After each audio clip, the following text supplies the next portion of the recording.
Welcome to DesignCast. Jason Reagin will guide you through the MYP design course like a pro. Stay tuned. Hey guys, welcome back to DesignCast. I am super excited. This is a super special family edition of DesignCast. And so I'm here with my brother, Tyler Reagin, and I really want to have him introduce himself because I can introduce him, but most of the stories are from like 1982 when we were growing up. And so I'd like to hear kind of what he's done, and I'll tell you our connection later professionally as well. But I'd love for you to introduce yourself. Tyler, thanks so much for being here. Well, this is fun. It's I was 6 in 1982. You would have been 9. So, however, one of the greatest things about when we grew up is, so last night we have 2 boys, and we pride ourselves in teaching them good music. Like that's a big deal. And last night we were listening to Yacht Rock station on Pandora, and cool nights or summer breeze. And the very beginning was that little guitar riff. And as soon as it started, they finished it. And I thought, okay, we're making it as parents. But nonetheless, we grew up in some great music and try to teach people that. You were always buying the CDs because you worked before I did. And so we would listen to your terrible music. And if you don't know this, he's a huge Midnight Oil fan. I think he still is probably. And I like them too. They're pretty good. Anyway. Yeah, so been married for 19 years and have 2 boys, so that's kind of the highest priority in my life. But had a degree from the University of Georgia, like Jason did, in technology education. Was like the only freshman, and it was all industrial arts teachers coming back to get their degree, and so it wasn't very hard because it was just transitioning into tech ed. And we did it all in high school because we had an incredible coach, an incredible teacher that did that. And I still keep in touch with him. We talked about 2 weeks ago. He's been teaching tech ed and industrial arts for 40 years now. And I think that's one of the things that he is one of those people that affected my life forever, and yours too, that he invested in us and poured some passion into us towards something that who knew that we were going to become part of. And so, but then at college, felt like I was supposed to do ministry full time. So I finished my degree and then went off to get my grad degree, in seminary up in Boston. And what's cool about that, though, how this plays into all this is when I'm at Boston, I still love production. It's something that's always been close to me. It makes sense. It just makes sense. But I'd also lead music. And so on Tuesday, I'd lead music in the chapel of our seminary. On Wednesday, I'm running sound, and I worked in the sound studio. So I'm editing all the time. And, just launching my own podcast, it's like I'm back into that studio trying to edit out ums and does and whatever. So I've just loved it. I've always loved both those things. And then long story short, ended up for the last 20 years, about 12 of those in a pretty big church here in Atlanta, doing that, leading the production team, the tech team, the music team, and the kind of guest service team. And then for the last 7 years, led a national Christian leadership organization where we did huge arena events for 10,000 leaders. So again, production, creativity, that's all been my sweet spot and things I love. And so, I left and started doing my own thing about 8 months ago, and consulting with different organizations. I'm working for a university, Southeastern University. We'll talk about that in a little bit. And actually creating a course now on Service Production 101. And that's a little bit about me. I still, as my brother does, love the Georgia Bulldogs. That will always be deep down in our souls. And other than that, I play golf every time I get a chance and love to fish. So I don't know. Does that answer all those questions? Yeah, that's great to hear. And I want to just backtrack a little bit about Coach Vandervelde, because he's actually come up on podcasts that I've actually been a guest on, talking about who inspired me, who gave me passion to be a teacher. Because I'm going to be honest, I'm going to say this here. I hated school. I hated growing up in school. It was not a fun place for me. But Coach Vandervelde made me feel included. And he is 150% the reason that I went into teaching. Was I thought, if I can do what he did for me and what he did for you, then my job, my life is complete. It's just to build that passion for learning, for for caring for other people, because it was more than just coaching, man. He was more than just teaching. He was our friend. He was our mentor. And so I've brought him up multiple times, and I hope he listens to this, because I really want to give him a shout out. We'll have to send him the link afterwards. Yeah, for sure. He's such a great person, for us to even just model ourselves after, because he's a humble human being. And I just enjoyed those times with him. And then also, I want to thank you, because when I finished my undergraduate degree, I was working in a television station down in Tallahassee, Florida, and I was making $5 an hour. And I thought to myself, as on the graveyard shift, so collecting satellite feeds and different things onto Beta Max at the time. And I think I called you. I called mom and dad, and I said, you know what, I need to think about what I really want to do with my life. And I talked to you a long time on the phone. You put me in touch with the advisor, Dr. Wickline, at the University of Georgia. And just so happened that the lottery that Georgia had brought in a few years earlier, which you were getting a schokership for. I got it for the first year. I didn't want to say too much. But yeah, it took me a few years to kind of get money, right? You're not the only Reagan that did love school, okay? Exactly. But which is amazing that we both have master's degrees. I'm shocked. I'm actually shocked. And so, but I want to thank you, because through that conversation, I drove up to Athens. I met with Dr. Wickline. He said, look, there's such a shortage in this field. As you alluded to, all these industrial arts guys were either retiring or having to upskill. They were having to change the way they did things. And so I was able to get my master's degree for free through lottery money, because they gave me a grant, and all I had to do was agree to teach in the state for a certain number of years, which I did. And so I want to thank you, because that without that, I wouldn't have been in the position I'm in now. Sure. So thanks for doing that there, Tyler. And so, of course. So, I mean, it's so great to hear. When it's funny, because do you remember that article that came out about me and you and our cousin? Yes, who also and our cousin also had the degree. Yeah, we were three. He never taught. I don't think he ever taught, but he had 1 year. He taught 1 year at Jonesboro High School. The fact that the three of us had not just a teaching degree, but specifically in that world was pretty cool. That's right. It was pretty cool. And it's a really tiny group. And what I teach now is also a tiny group globally. And so it was interesting that three cousins were teaching the exact same thing, or had the same degree at the same time. And so, yeah, it was neat. So moving fast forward a little bit. So a few years ago, you published your first book, and it was all about this idea of life-giving leader. And so can you tell us a little bit about that, and people who maybe aren't familiar with you, and kind of about that concept? Yeah. And if you think us getting master's degrees was a miracle, take this joker who made a 420 on the SAT the second time in English, which was an improvement from the first time. Not sure I ever would have thought I'd write a book, much less a leadership book. And by the way, just finished book 2, which is really pretty surreal. Most people don't even get one deal, and very few get a second deal. And I'm really grateful for that, because I don't take it for granted. I'm really honored that they would say yes. And it's a Christian imprint for Penguin Random House, based out of New York, one of the biggest book dealers in the world. And so really it's a really cool thing. But as I've mentioned, you've heard this through the language. I've done most of my career in the church. And so my book has a lot of faith elements to it. And I remember my publisher asking me, like, is this going to be just a leadership book, like a business leadership book, or is it going to have the faith component? And I just remember saying, because you know this, Jason, when I was in high school, it just became very central to me.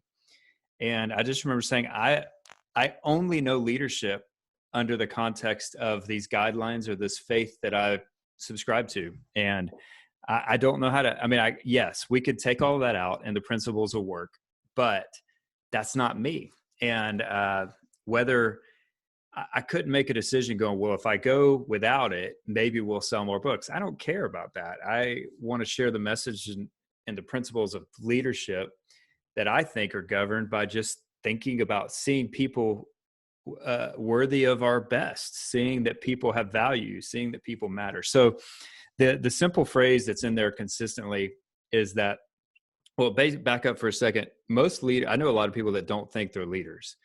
And the organization I ran for a long time was started by a guy named John Maxwell, who's kind of considered one of the top godfathers of leadership in the U.S. and really all over the world. But John used to say this along a million other people, but leadership is influence. And so when I go and speak, I'll constantly say, okay, raise your hand if you have influence with one or two other people. Everybody does. Then for me, the extra step is just leadership is how you steward your influence. So we're all given a little circle of influence. What are we going to do with it? And what's interesting, with Catalyst, the organization I led, we were next generation focused. And so we always were talking about young, next generation, millennial, Gen Z focused kind of leaders. And one of the biggest challenges we see with next generation leaders is that they want to skip the process and just get to the destination. They don't, it's hard. We all did. We did too. But the truth of the matter is, if you have 3 people in your circle of influence right now and you don't take care of them, you're not going to get 6. And I used to, when I first took over at Catalyst, I just was very self-deprecating. Like, I don't know how I got here. I don't have the pedigree, the background, the network, I didn't grow up in the right circles to have this position. And then I just started thinking about the fact that, every single little bit of influence I had, I took care of it and I stewarded it really well. And I'm not talking about just the job. I'm talking about the people. And the next thing I knew, I might have had 2, I had 5. And the next thing I knew, I had 10. And then, a few years down the road, I'm leading an organization and kind of the face of this movement. And it was pretty surreal. So now that we understand that every one of us have leadership responsibilities, we steward leadership. The way I like to describe it is that when life flows from us, influence grows. So those of you who wonder why you can't get ahead, why you can't get that promotion, why you don't have as much influence as all the other people you think you should have it, look around your circle right now. Are you taking care of bringing life to the people around you, or are you not? Because if you're not, who wants to be around that circle? There was an Inc. magazine article posted a few years ago, and it said that 65% of people would take a new boss over a pay increase. And I think a lot of people are like, well, really?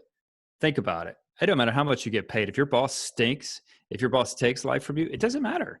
This is a way of life thing. And so, I just believe the best leaders in the world bring life to the people around them. And then the second real crux of the book is that to be the most life-giving leader, you have to have become okay with your truest self. You have to lead from your truest self. And I tell a story in there about one of the jobs I've had, and it didn't fit. Me and the lead pastor were not a great fit. And he said, we got to the end, I was moving on, and he said, hey, I want to say something because I'm really concerned. And I was like, this is not going to go well. Because it hadn't gone well yet. And he said, if you're not successful in the next organization, don't blame the organization. It's probably just your personality. And it was just really painful. And at the same time, it became one of the most critical leadership moments for me, because I started just going, that's not true. Because in his mind, I'm unstructured, which is true. That's not in his mind. That's true. I lean on my improv and instinct skills way more than I do my planning and detail skills. But in his mind, because of how I was wired, I was not going to be an amazing leader. And I started believing that a little bit. Like, those of us that live on the unstructured versus structured side, I think the culture celebrates the structured side. People think leaders have to be that. And what I'm grateful for is that I've been able to show that by actually leaning even more into my truest self, I've actually grown and become more of a flourishing leader than I ever would trying to be somebody I'm not. And so there's an article in there when I talk about this identity piece, lady named Bronnie Ware. She was a hospice nurse in Australia. And for 7 years, she would ask people on their deathbed, what is your biggest regret in life? And there was not even a close second. And this isn't a faith thing. This isn't anything. There was just a question. And I think you and I, if we were talking, we'd probably say, we didn't make enough money. Like, what would our regret be? We didn't travel enough or whatever. There wasn't even a close second. Number one was, I wish I'd live a life true to myself, not the life everybody else expected of me. Now, that's sad. But how many people do that? They get to the end of their life and they're like, I just did what my circumstance, what my job, what my family expected of me. I never felt like I was me. I never felt like my truest self. So I just combine those things in the sense that the most life-giving people are like a Coach Vandervelde to us. He was never putting on a facade. He was not faking it. He was not acting like somebody he thought he was supposed to be. He was who he was supposed to be. And that is how he was able to pour life into us. And so, that's kind of the big rocks of the book. And it's kind of crazy still that I wrote one. Well, thank you for that. I love hearing it every time. That was a long conversation. Sorry about that. You know what? That's what I want to hear, man. And I want to back up to the very beginning of that, where you said, part of who you are, I can't take the faith-based part out of that. But I will tell you, as someone who's worked in predominantly secular organizations, schools, and other private organizations, the principles that you talk about in the book are applicable. Ultimately, you're right. You could take the word church and you could switch it to the word school, and it works. It transfers, right? And so I think about the circle of influence that I've had over my 20 plus year career, and it's so true. The relationships you neglect are the ones that are going to be the ones that aren't going to be part of that circle of influence. And being yourself, embracing who you are, acknowledging you have shortcomings, and because everyone does, but acknowledging that and embracing that, and always doing your best to improve, of course, but knowing your limits, but also going as far as you can to help other people and to be part of that. So thank you for that. That's awesome. Of course. And so you've kind of alluded to this already, but we started another little fact that folks probably didn't know, we graduated on the same day from the University of Georgia. So mine was a master's degree, yours was a bachelor's degree, but there was only 6 people that whole day that were graduating with that same degree, I think. Yeah, I don't even remember college graduation. It was crazy. It wasn't in give me the thing. I'm ready to roll. That. It was just quick, but we graduated the same day. And so then you did your student teaching, you graduated, then you went into working in a church, and then going out for your master's. And then I went straight into teaching. And then a few years later, I was in China, and then just kind of bounced around. So full circle, you alluded to it. Tell us a little bit about your current endeavor, your project that you're on, which is your consulting or your own working for yourself, and then how that's turned into you being in a teaching position again. Yeah, it's kind of cool. And a couple things. One is, just started my podcast, and I've hosted the Catalyst podcast for about 8 years. And so it's not a new thing to me. It's new because it's mine. And one of the things that's really been stirring in me, really probably for 2 years, is I've always curated for everybody else. I've always built their things and used my skills and whatever to get them in the right spaces. And over that time, I've developed the ability to, speak, communicate, do those things, and create content. And it was just time. Like, I knew I was supposed to do that. And the same thing with kind of going out on my own. As I was finishing with Catalyst, I'd always had for about 8 years, I've had my own side coaching business. I love coaching leaders, coaching organizations, consulting there.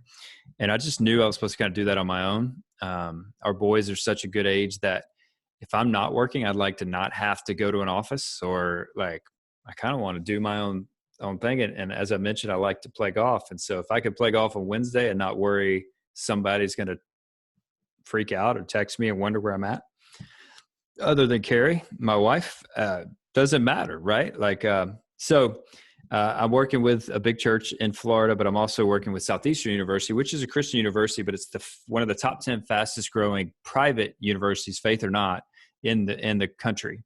They've grown from about 3,000 a decade ago to over 10,000. And one of the ways they've done this, and you guys would understand and appreciate this, is they've built this entire model of unrestricted education.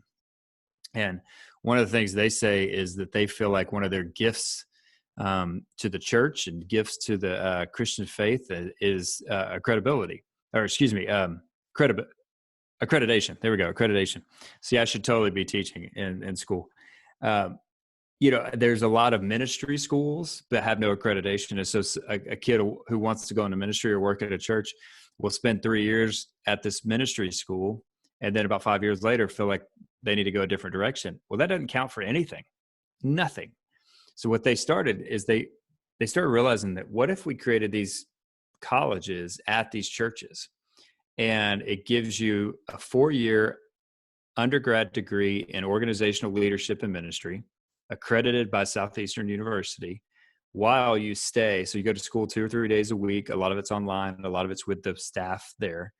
And then you're serving in your local church, and you don't go, like, that's where they want to be anyway. So it's a win-win. So they've got 2,000 or 3,000 students that are like that. And I think it's amazing.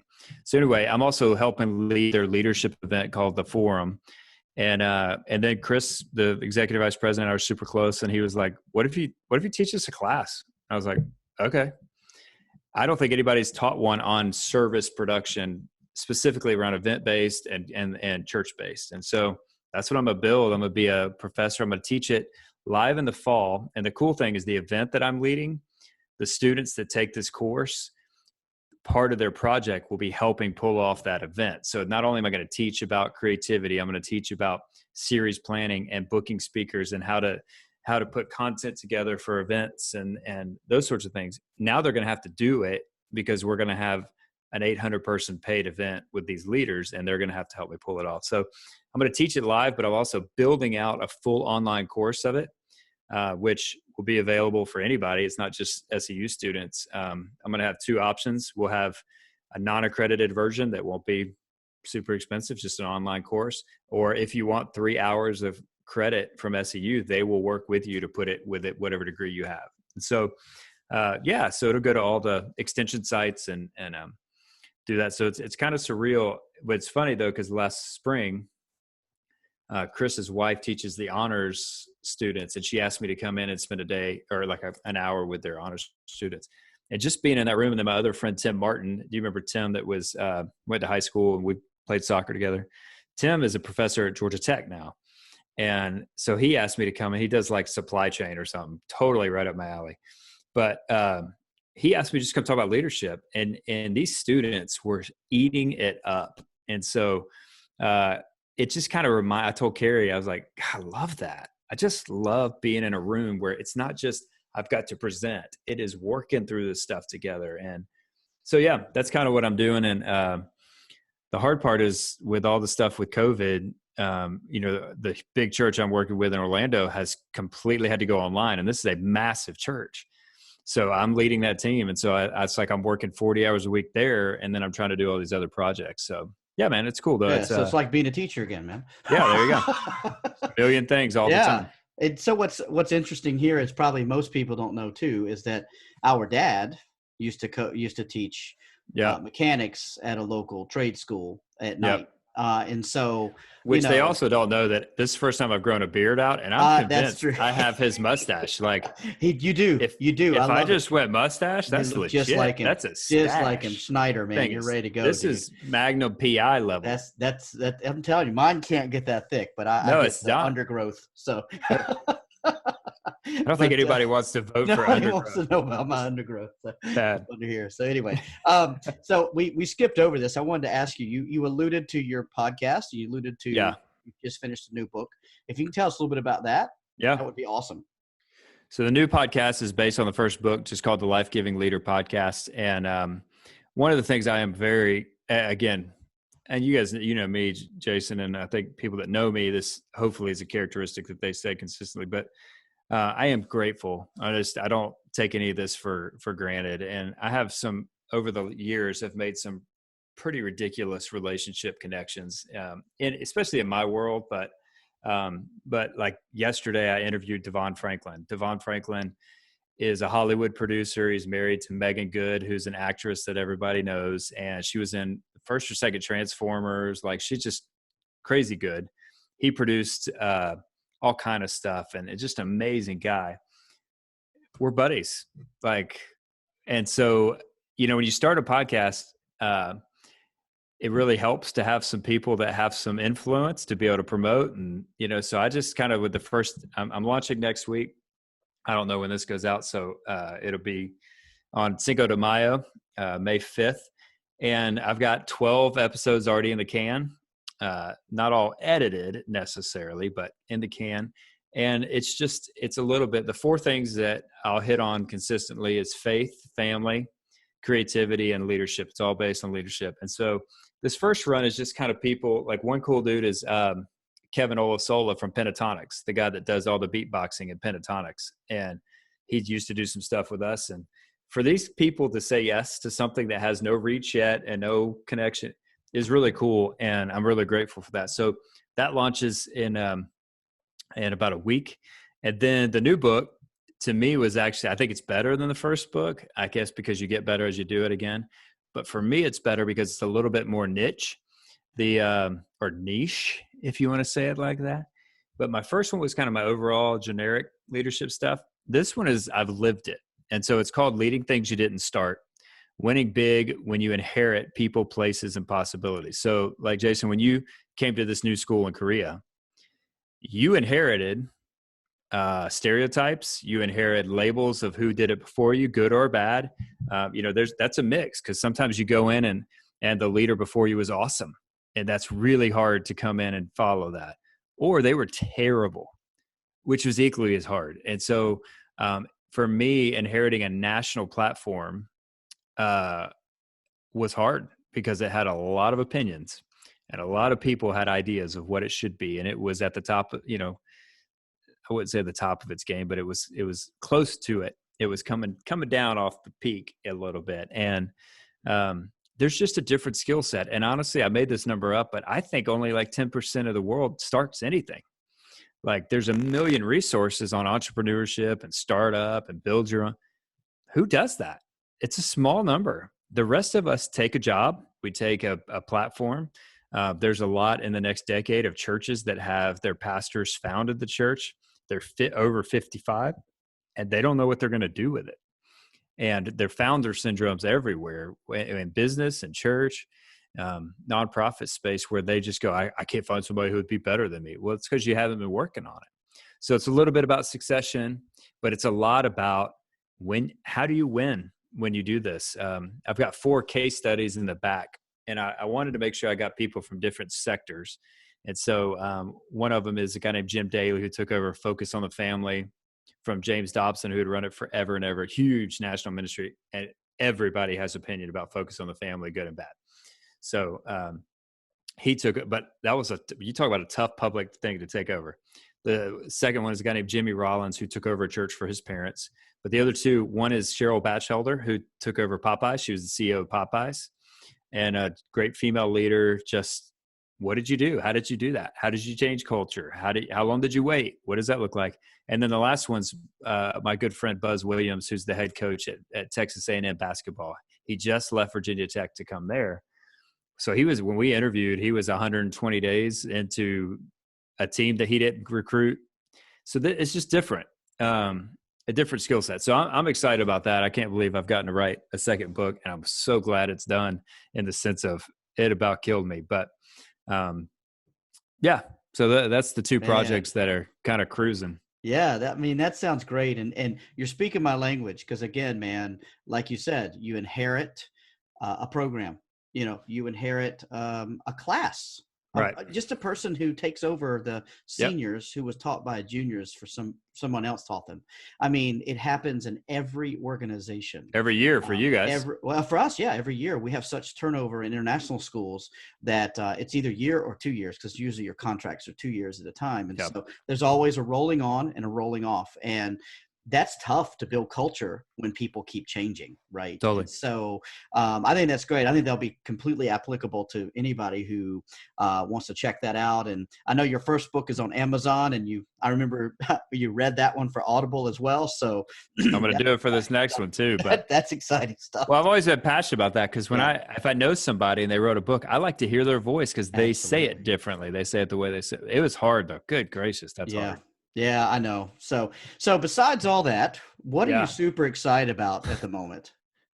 I'm excited that someday soon sports will return. We desperately, I need that. PGA is trying to return June 11th, and they're going to go 4 weeks without fans, and then just kind of see where they land.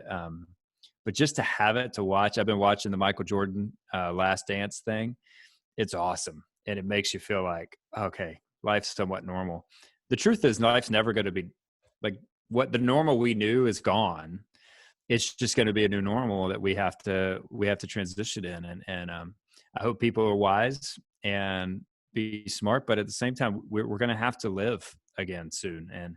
But this has been a really important world scenario that everybody's had to do well. I'm excited for this podcast, and I think the reason is it's nobody's telling me what I got to do with it. I have nobody guiding it. No, it's just me. I get to talk about it, and for me to create content that's mine and interview people, my friends, introduce you to my friends is really cool. So I think those things, and I'm really excited that it's warming up, and it's going to be warm for the next 6 months. So.